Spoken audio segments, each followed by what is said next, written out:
আজি খুব ভাল দিন আমাৰ NGO আইডিয়েল অভিযানৰ উদ্যোগত আৰু বিশেষভাৱে গড়মূৰ ক্ৰীড়া সন্থাৰ সহযোগত আমি যি 4 দিনীয়া অসম ভিত্তিক ক্ৰিকেট প্ৰতিযোগিতা আয়োজন কৰিছিলোঁ।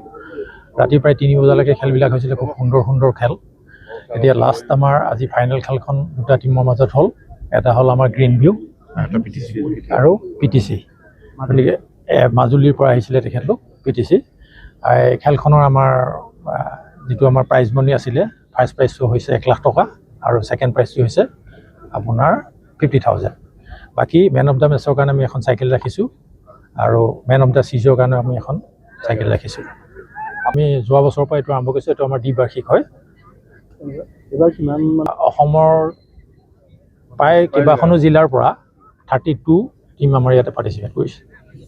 আছে আমাৰ এজন খুব কি ক'ম আপোনাক, আগ্ৰহ সকলো ক্ষেত্ৰতে, ক্ৰীড়া হওক বা সমাজৰ যিকোনো সৰু ল'ৰা আছিলে, তেওঁ অকণমান কিডনী প্ৰব্লেম হৈ পেলাই তেখেত এক্সপায়াৰ হ'ল। গতিকে তেওঁৰ শৰণত আমি এই খেলখন যোৱা বছৰৰ পৰা আমি পাতিবলৈ, তেওঁৰ নামটো হ'ল প্ৰয়াত ধ্ৰুৱজিৎ ফুকন। এইবাৰ দ্বিতীয়বাৰ্ষিক হয়।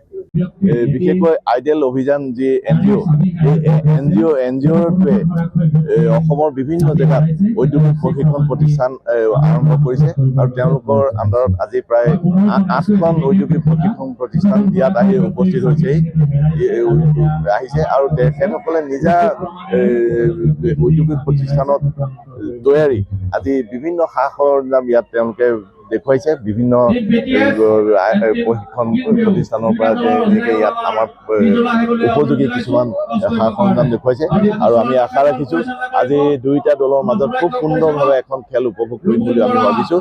দুয়োটা দলক আমি শুভেচ্ছা জ্ঞাপন কৰিছোঁ।